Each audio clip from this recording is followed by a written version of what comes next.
Watch. Each day, this program provides a biblical perspective on news, including insightful interviews with elected leaders, newsmakers, and cultural experts. I want to thank you for joining us today. We have a great program coming up, but first, here are some headlines from our friends with FISM News.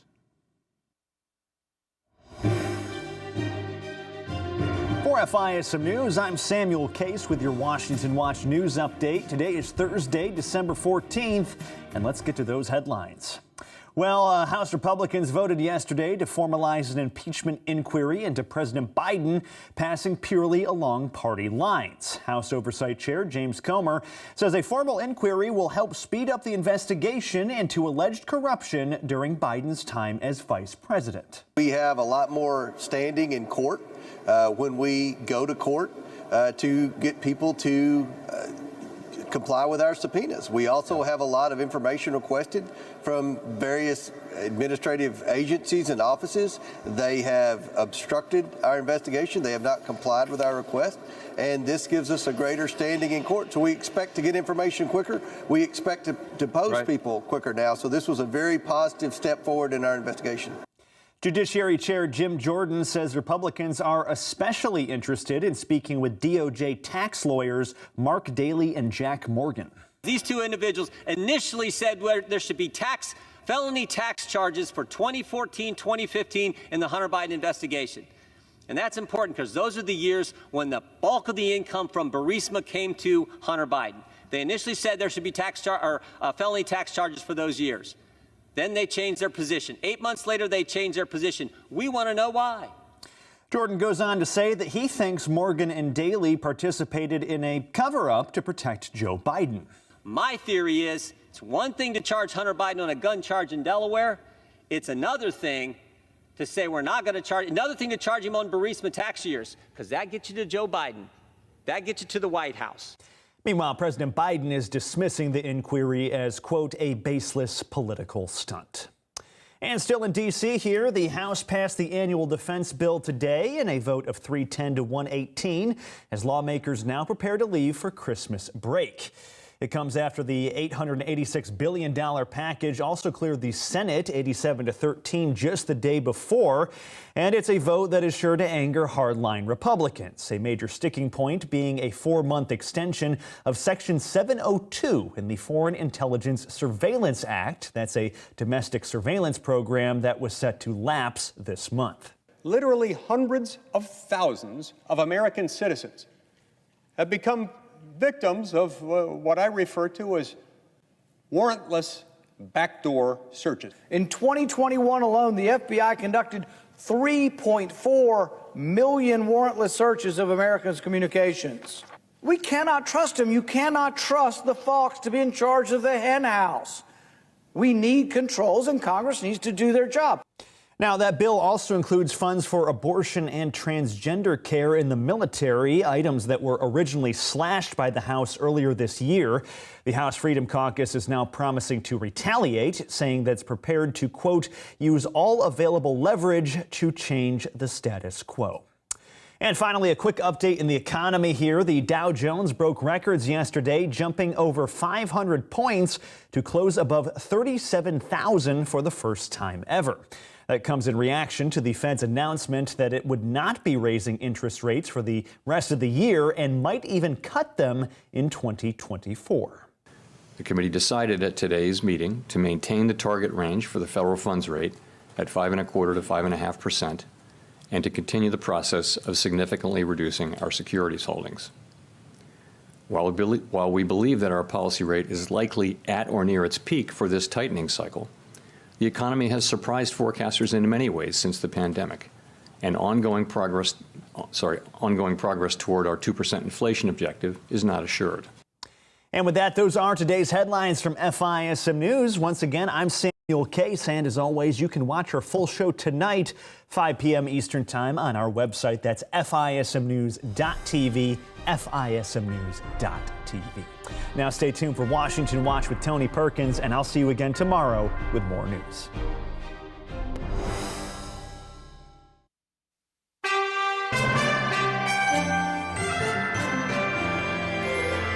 from the heart of our nation's capital, here's Family Research Council President Tony Perkins. Well, good afternoon and welcome to this Thursday edition of Washington Watch. I'm Jody Heist, the Senior Vice President here at the Family Research Council, and honored to be sitting in today for Tony. And thank you for making Washington Watch part of your day as well. All right, coming up on today's program, earlier today, the House of Representatives passed the National Defense Authorization Act, also known as the NDAA. And unfortunately, the version now that is on its way to President Biden is a defense bill that fails to address the Pentagon's illegal abortion funding policy, and it also has a lot of other issues. A vote for this bill is not just a bill for pay raises and support for our men and women in uniform. A vote for this bill is a perpetuation of the woke policies undermining our military, breaking down morale, driving down recruiting, and now undermining the civil liberties of the American people by not reforming FISA.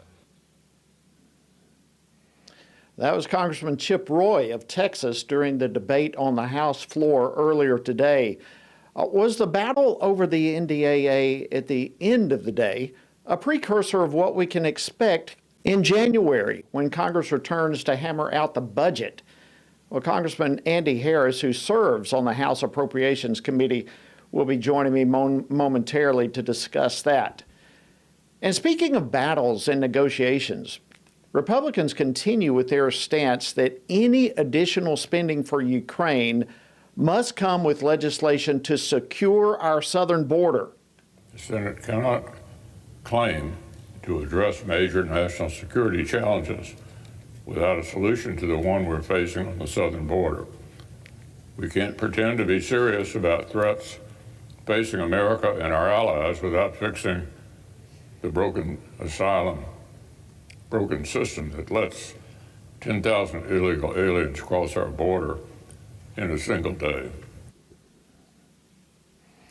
Of course, that was Senate Republican leader Mitch McConnell on the Senate floor earlier today. He, along with many other congressmen and senators, have been voicing this message loudly. And has the Biden administration, along with other Democrats as a whole, finally absorbed the reality, signaling a new willingness to negotiate? Montana Congressman Matt Rosendale and I will be talking about that a little bit later in the program.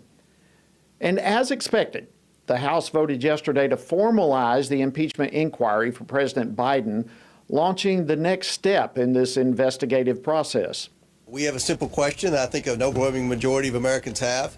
What did the Bidens do to receive the tens of millions of dollars from our enemies around the world? So it's very clear the White House has been obstructing our investigation. I think the message sent today is very loud and clear. We expect them to comply. Well, that was House Oversight and Accountability Committee Chairman James Comer yesterday after the vote. And despite what's come out from the investigations by House Republicans so far, Democrats and the legacy media that backs them continue to sound like a broken record. They're insisting that the House investigators lack any evidence whatsoever of President Biden's involvement in the schemes that netted his family millions from overseas actors. There's been zero evidence. Zero evidence. You can ask me about engagement and what the president has done with his family in conversation, but there's no evidence. But there's no evidence. There is no evidence that the president has done wrongdoing. There's none. Absolutely none. None. And that is just a fact. I told you, it's a broken record over and over and over. That, of course, was White House Press Secretary Karine Jean-Pierre earlier today.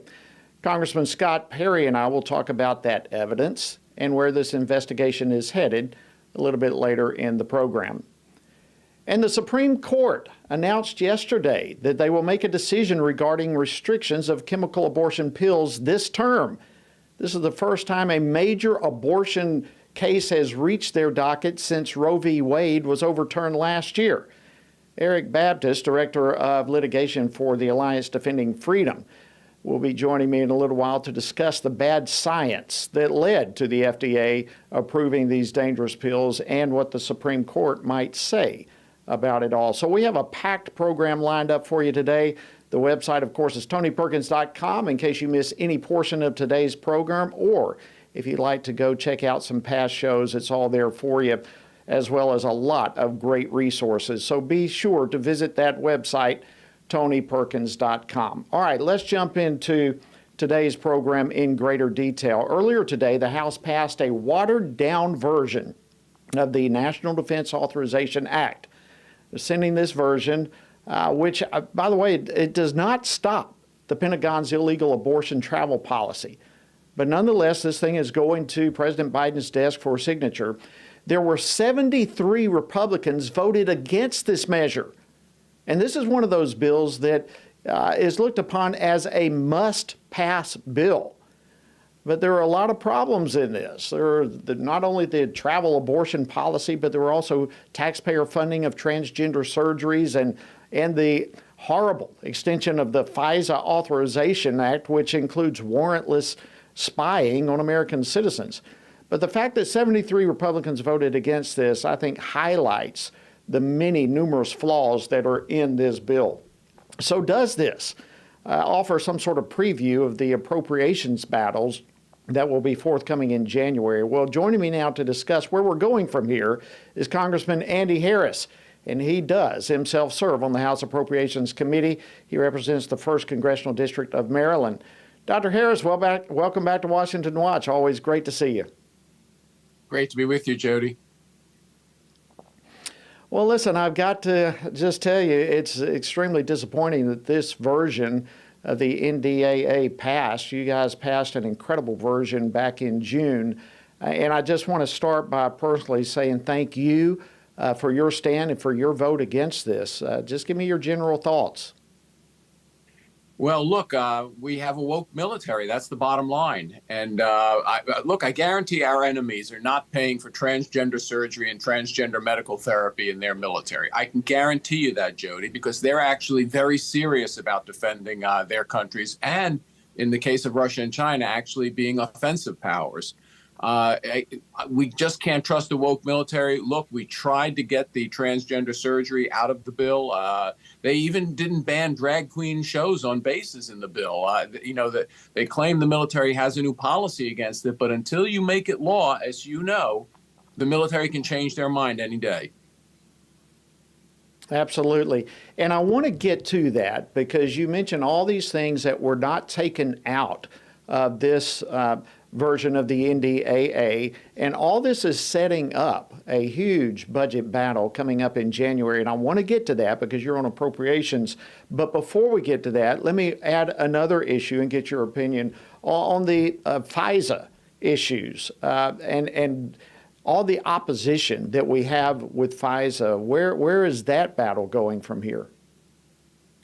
Well, unfortunately, again, another reason I voted against this was it was what I'd consider a clean FISA extension for 4 months. And under current law, that means basically the court in early April could make another 1-year determination and extend the current FISA policies into 2025. Look, these FISA policies have to end. Over 250,000 Americans were illegally surveilled without a warrant.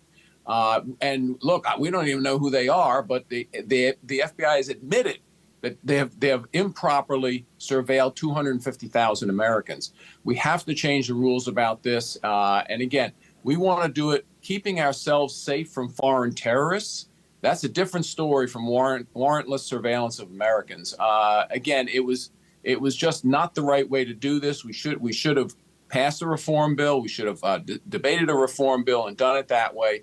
I'm afraid we just kicked the can down the road, and this can, because we didn't specifically require warrants for spying on Americans under the FISA Act.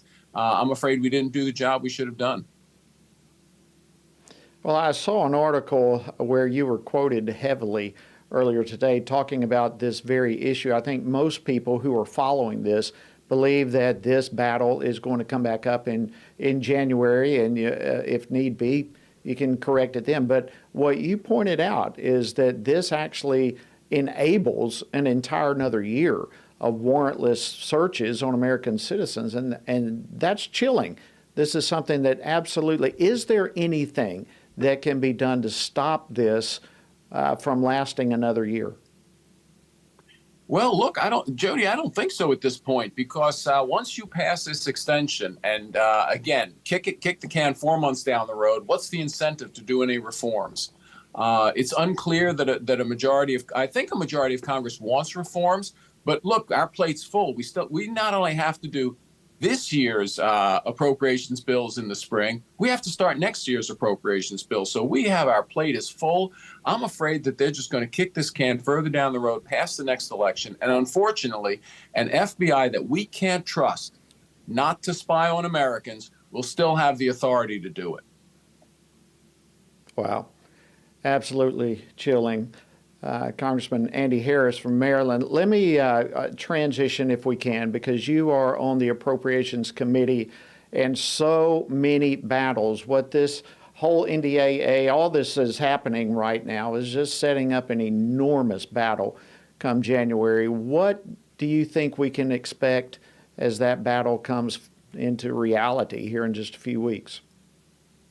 Well, Jody, we would get a second crack at doing things like, taking out funding for transgender surgery and medical therapy, making sure that you can't spend any money having a drag queen show on a military base. We could do it in the appropriations bill this spring, but I'm afraid that, this horse is out of the barn. I mean, the bottom line is I just don't think our House negotiators think that that's an important issue. As a physician, I think it's a very important issue, because what you'll be doing is you'll be basically requiring military physicians to participate in these sex change, whether it's a surgical procedure or medical therapy, that they believe is against their personal conscience, their personal moral stand. And we should never do that to our men and women, our healthcare providers in the military. And I'm afraid that's what we're doing. We fought for conscience protection for abortion not to be done in the military for this very reason for decades. And now we're allowing it to happen with transgender surgery and therapy. Do you think, last question as we wrap this up, do you think the real issue is that we don't have enough in our party to fight, or is it that they just felt like right now there was not enough time to fight before Christmas and all the issues right now, and they may be putting off? Now, you and I both, for the last 8 years, I heard it every time. Now's not the time to fight. We'll fight later. But there does seem to be a more unified presence among the GOP right now. Do you think there will be a fight in January?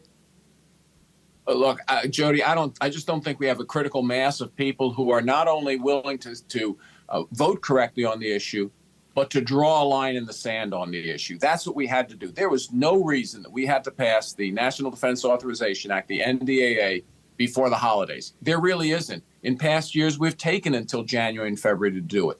Again, we haven't even passed the appropriation bill for this fiscal year, so we really didn't need to do this NDAA now. We should have drawn a line in the sand, gone back to the drawing board, and done it right. Congressman Andy Harris from Maryland, thank you so much for joining us on Washington Watch. Let me just personally wish you and your family a very Merry Christmas. Thanks for joining us on Washington Watch. Same to you, Jody. All right, friends, coming up is the Biden administration finally coming around to accepting the reality that they're going to have to fix the southern border if they want any money for Ukraine. Congressman Matt Rosendale will join me to discuss that. Stay tuned. Christians must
Everything we do begins as an idea. Before there can be acts of courage, there must be the belief that some things are worth sacrificing for. Before there can be marriage, there is the idea that man should not be alone. Before there was freedom, there was the idea that individuals are created equal. It's true that all ideas have consequences, but we're less aware that all consequences are the fruit of ideas. Before there was murder, there was hate. Before there was a Holocaust, there was the belief by some people that other people are undesirable. Our beliefs determine our behavior, and our beliefs about life's biggest questions determine our worldview. Where did I come from? Who decides what is right and wrong? What happens when I die? Our answers to these questions explain why people see the world so differently. Debates about abortion are really disagreements about where life gets its value. Debates over sexuality and gender and marriage are really disagreements about whether the rules are made by us or for us. What we think of as political debates are often much more than that. They're disagreements about the purpose of our lives and the source of truth. As Christians, our goal must be to think biblically about everything. Our goal is to help you see beyond red and blue, left and right, to see the battle of ideas at the root of it all. Our goal is to equip Christians with a biblical worldview and help them advance and defend the faith in their families, communities, and the public square. Cultural renewal doesn't begin with campaigns and elections. It begins with individuals turning from lies to truth. But that won't happen if people can't recognize a lie and don't believe truth exists. We want to help you see the spiritual war behind the political war, the truth claims behind the press release, and the forest from the trees.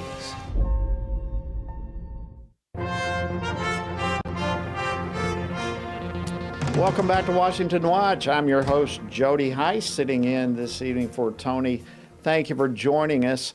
And we're going to swap. Congressman Rosendale is going to be with me here in just another few moments to discuss securing the southern border before further funding for Ukraine.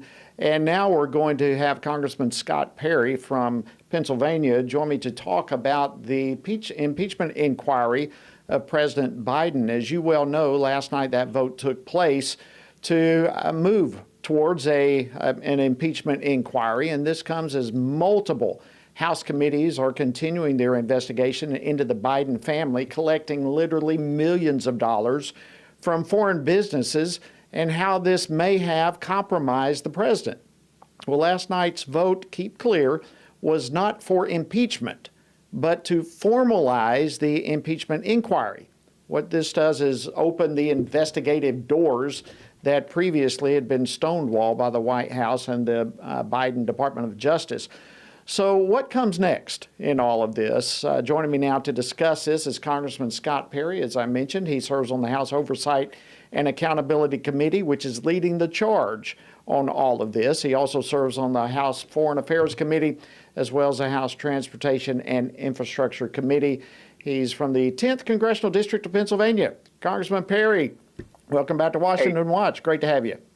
It's great to be with you, and you're absolutely right. The impeachment inquiry is essentially formalizing the investigation so that the agencies and individuals who have refused to give us information thus far can be further compelled to do so. It's essentially telling the world and these agencies, individuals, organizations that we have probable cause to investigate, and it adds weight to the request, whether it's a subpoena or otherwise, for the information, whether it's printed, whether it's electronic, whether it's a deposition, any of those type of things. Because in the past, and for the past year, these individuals, particularly the Bidens, but not necessarily restricted to them, but generally folks related to the Biden business dealings, but including institutions, including financial institutions, and certainly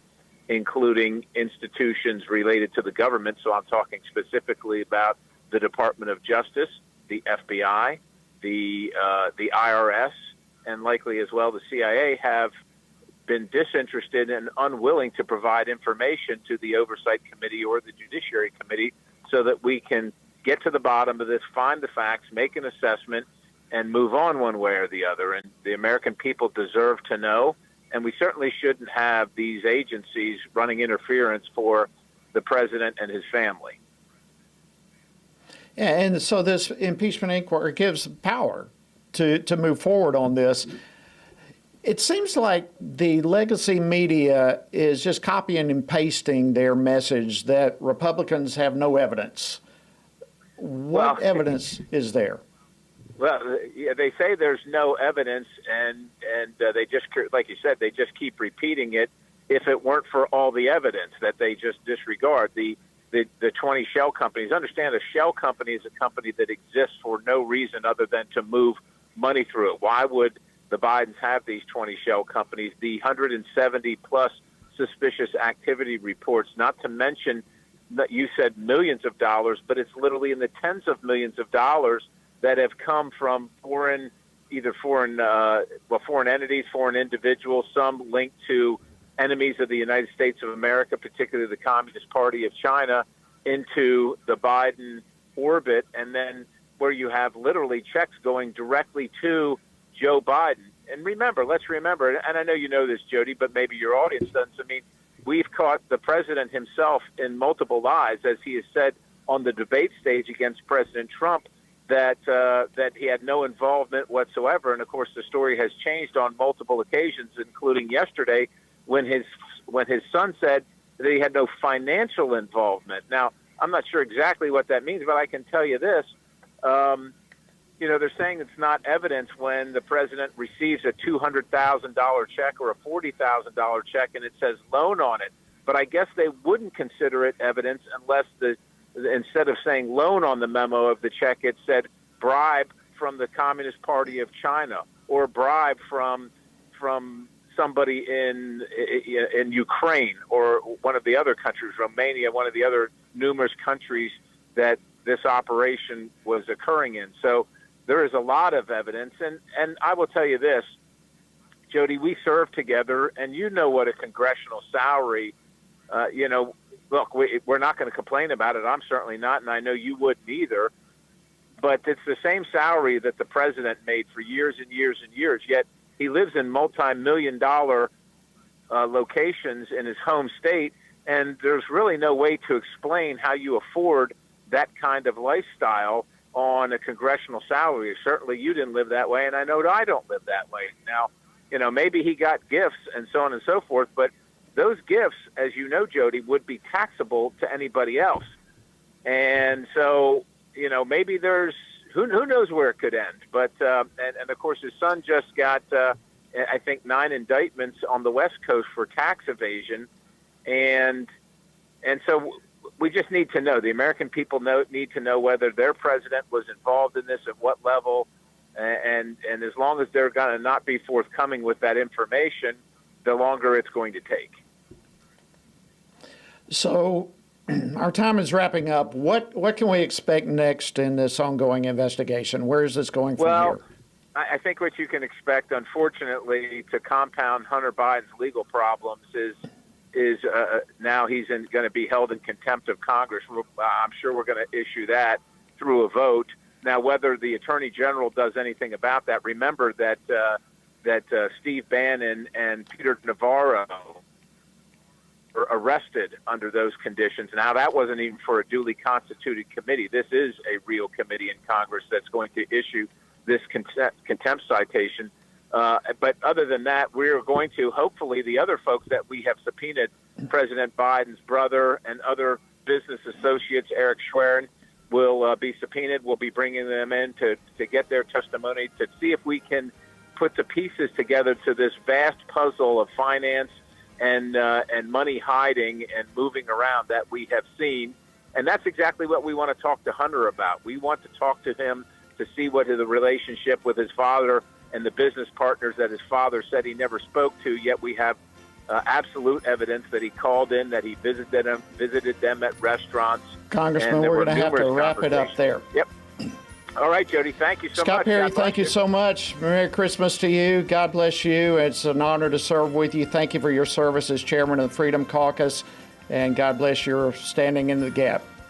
Thank you for joining us. Jody. All right, friends, Matt Rosendale coming up next. Stay tuned.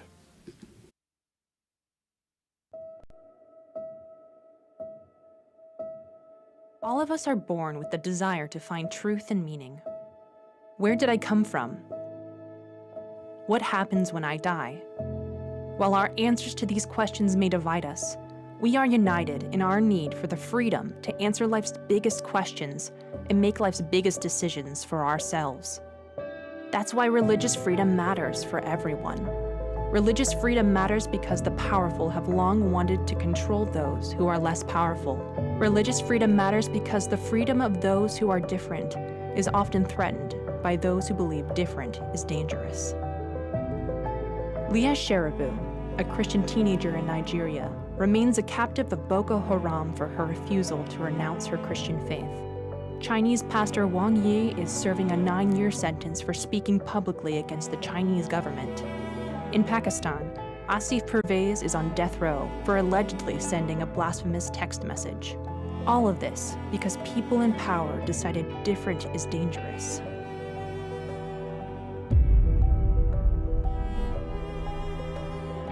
At the Center for Religious Liberty at Family Research Council, we promote religious freedom for everyone because the only alternative is religious freedom for no one.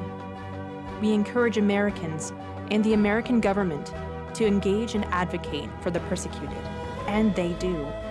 We work every day to bring good news to the afflicted, to proclaim liberty to captives and freedom to prisoners.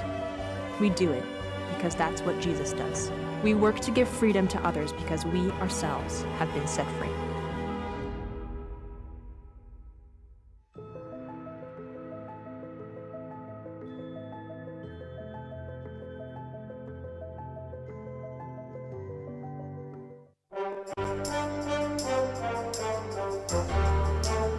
And welcome back to Washington Watch. I'm your host, Jody Heist, sitting in today for Tony. Welcome aboard.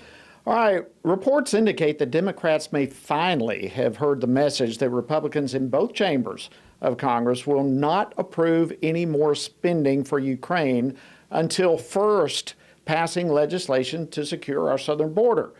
And with the Christmas recess approaching, the Biden administration is possibly showing a willingness to resolve the stalemate by working on an agreement to tighten border security and reform the asylum process. Well, could we see a deal before next year? I kind of doubt it, but maybe so. Joining me now to discuss this is Congressman Matt Rosendale. He serves on the House Committee on Veterans Affairs, as well as the Committee on Natural Resources. He represents the 2nd District of Montana. Congressman Rosendale, welcome back to Washington Watch. Great to see you. Merry Christmas, Jody. Merry Christmas to you as well. All right, we've just got a few minutes, so let's jump into this. First, hats off to both the House and the Senate Republicans for standing firm on this issue. No more funding for Ukraine until we secure the southern border. Do you think the Democrats are getting the message finally? I think that the Democrats have actually, a few of them have joined us, and we have to make sure that the president understands it. I mean, I've taken it a step farther, Jody. I introduced legislation last Congress and again this Congress, Secure America's Borders First Act, to put into law, we don't send money to Ukraine until we have operational control and have secured our own southern border. So I think they're starting to get the message. Well, you know, one of the ways that you and I both, I mean, many of us who serve there, you start figuring out that you're making progress based upon the talking points that the left is putting out. And they're coming out with all sorts of talking points opposing any kind of deal, which that in itself means to me there's some progress being made. So, look, we have reports that perhaps the White House is moving in your direction. And that's great news. Do you think the extreme left, however, in the Democratic Party will allow President Biden to go as far as he needs to go in order to reach an agreement?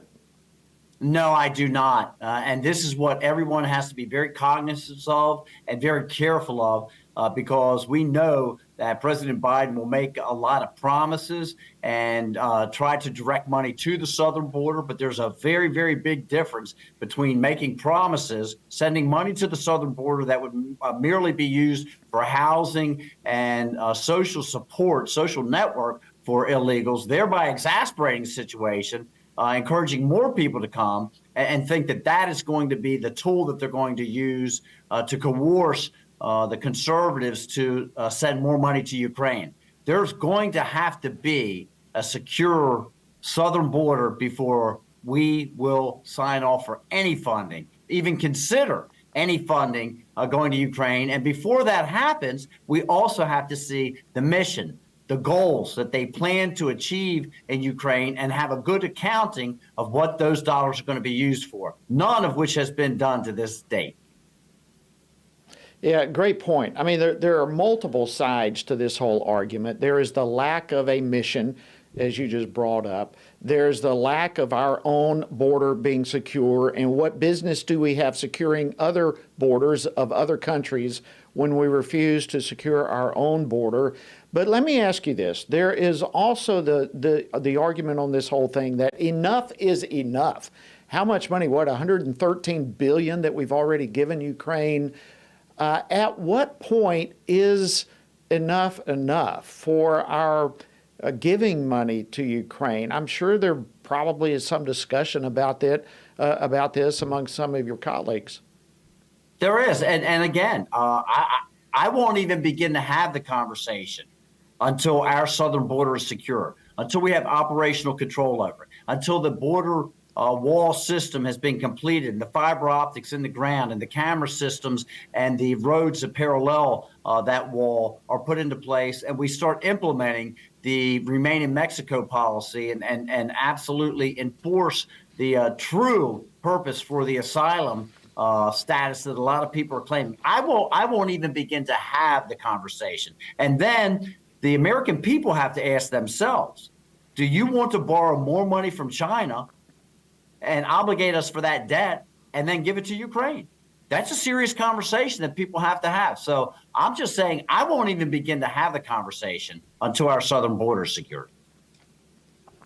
So last question. How likely do you think an agreement can be reached? I mean, before Christmas. Is this something that can happen before Christmas or after? I do not believe you will have an agreement reached before Christmas. I think that the Biden administration has dug in too hard on a pork-filled supplemental that will try to combine Israel funding, Ukraine funding, disaster relief funding, all into one piece of legislation. And I personally do not think that you will have Speaker Johnson ask the Republicans to fly back to Washington, D.C. To sign off on that. And I would hope that he wouldn't, because I don't intend to. Yeah, and I think really this puts each of you in a better position to just sit back. It really puts the pressure on the president and the Democrats at this point. And I think that you're right on that. And actually, I think at this point, it's probably best to wait until after Christmas. Congressman Matt Rosendale, thank you so much for joining us again on Washington Watch. Wishing you and your family a very Merry Christmas. Thank you for joining us. God bless you. Merry Christmas, Jody. Thank you, my friend. All right, stay tuned. Coming up after the break, the Supreme Court has announced just yesterday that they are going to hear arguments. They're going to hear the case about chemical abortion pills. This is a big deal. ADF is defending that case, marching forward with it. And Eric Baptist with ADF will be joining me after the break, so don't go anywhere. Much more straight ahead. We'll be back right after this break.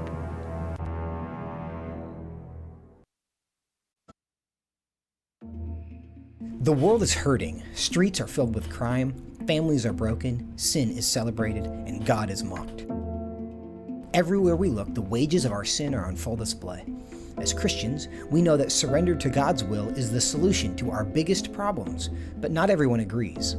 Even in church, we hear people say the most important thing is to be tolerant, that we shouldn't impose our morality on other people, and that loving our neighbor means celebrating what they do. But you can't do that. It's not that you don't love your neighbor, you do, but you care about God's opinion more than your neighbor's opinion, and this makes you different. In fact, sometimes it makes you feel alone, like you're the only one. But there is good news. You are not alone, not even close. Research has found that there are 59 million American adults who are a lot like you. There are millions of people around the country who are born again, deeply committed to practicing their faith, and believe the Bible is the reliable Word of God. But that's not all. They're also engaged in our government. They're voters. They're more likely to be involved in their community, and they're making a difference in elections. The problem is that a lot of them feel alone too. We want to change that. FRC wants to connect these 59 million Americans to speak the truth together, no matter the cost. If you want to learn more about this group and what it means to be a spiritually active, governance-engaged conservative, or if you want to find out if you are one of these SageCons yourself, go to frc.org/SageCon and take the quiz to find out. The world is hurting, and we have the solution. We can't do it alone, but we can do it if we work together. That's what we're working toward every day. Join us. Go to frc.org/SAGECON, SageCon, to learn more. That's SAGECON, SageCon, to learn more. I'm often asked by people, Tony, how do you stay encouraged? How do you deal with all of the stuff in Washington, D.C., the negative policies that are attacking our faith, our family, and our freedoms? Well, you want me to let you in on the secret? It's called the Word of God.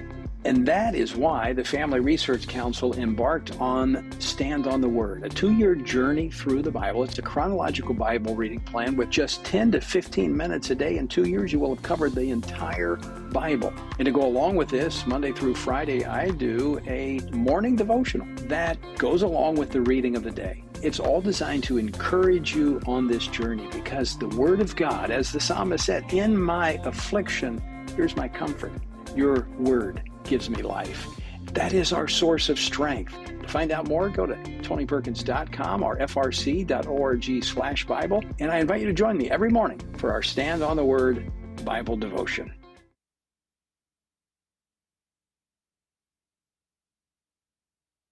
It's beginning to look a lot like Christmas. Welcome back to Washington Watch. I'm your host, Jody Heist, sitting in this afternoon for Tony, and welcome aboard. So glad to have you a part of the program today. Well, we here at the Family Research Council are about to begin another episode of our Stand on the Word Bible reading plan. It will get started with brand new time coming in January, and I'm really excited to tell you about a new FRC resource. It's the Stand on the Word Journal. This journal comes complete with spaces for notes, a lot of thought-provoking questions, and more. And as we head into 2024, now is the perfect time for you to get your copy and to join us on Stand on the Word in the Bible reading plan. So for your generous tax-deductible year-end gift, we will send you a free copy of this new resource, and we would love to send that your way. So to give today to FRC, or if you'd like to just get multiple copies of this new resource, you can simply text the word GIVE to 67742. Or you can also go to the website tonyperkins.com or frc.org. So we hope you'll join us for this Bible reading plan coming up in January, and be sure to get your journal today. All right, as Tony mentioned yesterday, the Supreme Court announced that they will decide on restrictions for the abortion pill. They'll be doing that this term. This actually marks the first major case involving abortion since the Supreme Court overturned Roe v. Wade last year. And this whole issue is coming after the Biden administration appealed a decision by the Fifth Circuit Court of Appeals that restricted the distribution of chemical abortion pills and was critical of the lax oversight of the Food and Drug Administration for these dangerous pills. Well, joining me now to discuss this is Eric Baptist. He's a senior counsel at Alliance Defending Freedom, which is the organization representing the lawsuit against the FDA for its illegal approval of chemical abortion drugs that harm women and girls. Eric, thank you so much for joining us. Welcome back to Washington Watch. Thank you for having me. I appreciate all your support. Well, listen, we appreciate you and the incredible work that you and ADF do. All right, let's talk about this, Eric. This is a major deal coming up. The Supreme Court is going to be weighing in regarding this abortion drug, mifepristone. And of course, this is coming after the Biden administration appealed the Fifth Circuit Court of Appeals decision. If you can put yourself in the shoes of the Supreme Court, what are they going to be focusing on in this case? What are they looking at? They're looking at two things, and this is what the FDA asked them to look at. One was what we call in the legal world standing. Do our clients, now ADF represents 4 national medical associations and 4 individual doctors. Collectively, they've been treating and caring for women and girls who have been harmed by chemical abortion drugs. Now, the FDA takes the position that our clients don't have the right to bring such a case against the agency. We disagree. 2 courts have agreed with us already, and they're asking the Supreme Court to say, no, doctors who treat victims of chemical abortion have no right to challenge an approval of a dangerous drug or even the deregulation of a dangerous drug. And that's probably going to be the focus of the other side's case. But they're also going to say that the FDA is essentially above the law and above reproach, that the FDA does not make any mistakes when it comes to drug regulation. And that's simply false. We've seen that throughout the history of the FDA. But in particular in this case, where it's so egregious what they did, where they cut corners, disregarded women's health, all in its zeal to push chemical abortion drugs across this country. So they're going to focus on the merits. Can a federal agency such as the FDA be held accountable by the courts? The answer is emphatically yes, and the Supreme Court has a long history of doing so. Well, those are 2 major issues that you mentioned, standing and then the accountability of the FDA in both of these. Who would have standing if not these individuals who've been hurt by the drug? I mean, what would possibly be the argument on the other side? Well, the other side says nobody has standing to challenge an unlawful action by the FDA. If anything, the drug manufacturer says only those who have their drugs approved and regulated by the FDA can sue the FDA for its actions. So in this case, the manufacturer of the abortion drug can sue the FDA over its actions, but nobody else.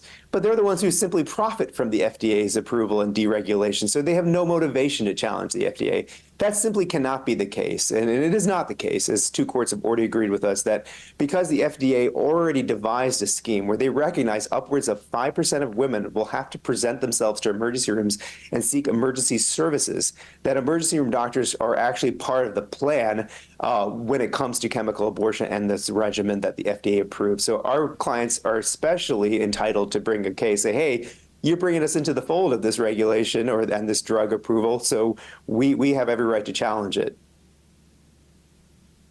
Wow, that's, just hearing you talk, Eric, just like amplifies the importance of this whole case to me in a whole new way. Those are extremely important issues, the precedents of which could have ramifications that are far-reaching in so many ways. Now, let me ask you about this. We all know the Biden administration has made some changes in recent years as it relates to the abortion pill, including things like allowing the drug to be taken later on during a pregnancy, and of course the mailing of the drug directly to patients, but also that this drug can be prescribed by a medical professional rather than a doctor. All of these changes seem to be extremely dangerous to me. So talk to me about this. How dangerous are these changes when we're talking about women's health? Yeah, this is one of the things when we brought this lawsuit, we actually hope that no matter where you fall in the abortion spectrum, you would at least agree to these common sense safeguards for this drug regimen. And for those of you who don't know, and I didn't know before I started this lawsuit about this regimen, it's a 2-drug regimen. The first drug, it cuts off nutrition to the unborn baby, essentially ending its life. The second drug induces labor and delivery. And what was happening in abortion facilities across this country and what they're mailing out is for women upwards of 11 weeks pregnancy, if not longer, can take this drug now in this country. And that's, again, inducing labor and delivery. In any medical context outside of abortion, you would want to involve a doctor. You would want to have a pre-screening exam to ensure that you don't have any conditions that should preclude you from taking these drugs. But what the FDA did in its zeal to push chemical abortion drugs in this country first took away the doctor. Now it's just any prescriber who's authorized by the state to write a prescription can write a prescription for this. They may not have gone to medical school even to actually give this out. That was the first thing the FDA did. The second thing they did was take away follow-up exams. So when a woman starts taking these drugs, there used to be 2 follow-up exams at day 3 and day 14 to ensure she has no complications and she's taking the drugs appropriately.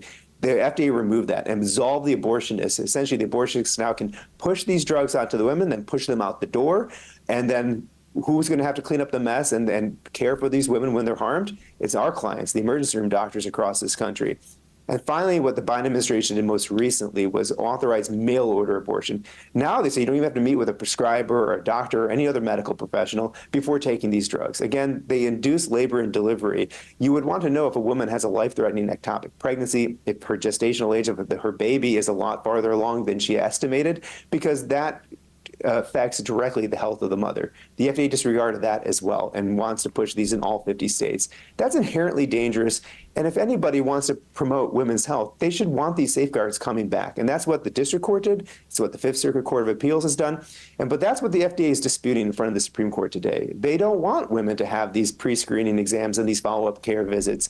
That's simply egregious, dangerous, and immoral, frankly. Well, it really is. And the dangers in all of this, I mean, we all have heard of so many horrible outcomes of women taking these drugs, and there they are at home or wherever and start having all sorts of complications.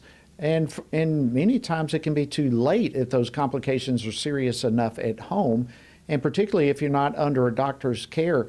So what about this whole issue when it comes to the lack of oversight? When drugs like this are sent through the mail, doctors are pretty much sidelined. The relationship between the patient and the doctor has been removed. What is this whole issue of oversight when it comes to situations like this and drugs being sent through the mail? Well, there is no oversight. There is no care and follow-up help when it comes to this, because they're allowed to mail the drugs and never speak to the woman again, to monitor her progress, to make sure she's not having a life-threatening infection or remaining fetal parts in her throat that could cause serious life-threatening complications. That's simply absolving them. And I think that's essentially what the problem is and why we're bringing this lawsuit, is because what the FDA has done is utterly disregarded women's health to the detriment of their safety and well-being. Well, you know, it seems evident that this administration is so committed to their sacred cow of abortion that they are willing to do anything to continue pushing it, promoting it, and advancing it, even if it means to the detriment of women's health. And so I put this out to you very honestly, as one who served in Congress myself for 4 terms and now looking back into this situation. Is it fair to say that in this case, it appears at least as though they're chasing a political outcome, and in so doing, totally neglecting scientific judgment when it comes to approving drugs like this? You're absolutely correct. Since day one, when FDA received the application of this drug, even before then, the Clinton administration back in the 1990s put politics over women's health. And you've seen that with every decision where they've cut corners, abused the law to try and twisted it, try to get this drug approved, and then took actions that failed to meet a scientific threshold that even the courts had questioned these days. And I want to make sure I bring this point up, because you hear this a lot, and kind of why women take this through the mail without meeting with the doctors, because the lie that's been told by the Biden administration, by the FDA and others, that this is safer than Tylenol, that is simply false. Because the FDA's own label says upwards of 5% of women will end up in the emergency room if they take chemical abortion drugs. You don't see that on the Tylenol label. 5% of people who take Tylenol do not end up in the emergency room. So that is a simply false statement, and it's misleading women into taking this dangerous drug, unsupervised, unmanaged, in their own homes, in the dorm rooms, and that's why they're presenting themselves to America's emergency rooms today. Wow. Startling statistics there. So in what way, when you say they've abused the law, twisted the law to get this drug approved, what do you mean? I mean, give us an example of what twisting the law for the purpose of approving a drug looks like. Well, in this context, the FDA used its fast track approval authority to get this drug into the marketplace in the year 2000. And to do that, they had to call pregnancy an illness. I think we can all agree that pregnancy is not an illness, but that's exactly what the FDA had to call mifepristone and chemical abortion drug, or call how to justify the approval of mifepristone. They had to call pregnancy an illness. And that was step one of their abuse of the law.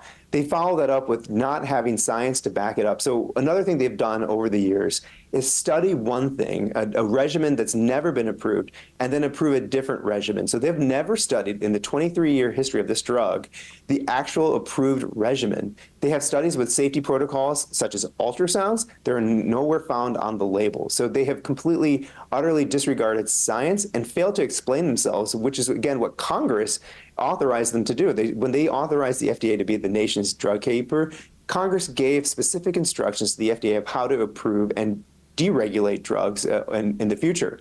And they disregarded the congressional directives. And that's why, again, we have prevailed in two courts, because the courts looked at what the FDA did and what the law required them to do. And they've seen FDA flagrantly violating that law and those regulations time and time again. So when you look at 5% of the women who take this drug are going to end up in the emergency room, possibly with life-threatening consequences, will the court look at these negative health outcomes as they're coming to a court decision, do you think? I think the court should take into account, because it's one thing to say the FDA violated the law, but to what injury, to what extent, to what harm does that do? And you have to look at the harm that FDA has caused to women and girls across this country over the last 2 decades. So the court's going to take that into account. So what kind of time frame are we looking at here? What's the process? I know we have oral arguments, and then where does it go from here? What kind of overall time frame for this case are we looking at? Well, the court has indicated to counsel of record that they intend to schedule oral argument in March of this coming year. So we're going to have an expedited briefing schedule. Things are going to move very quickly, and you can expect a decision by probably June of next year, in the middle of 2024, essentially. But things are going to move very quickly, and we look forward to telling the court exactly what the FDA has done over time to disregard women's health and in its zeal to push chemical abortion drugs. And so what kind of outcomes, as we wrap this up, what kind of outcomes could the court potentially come up with?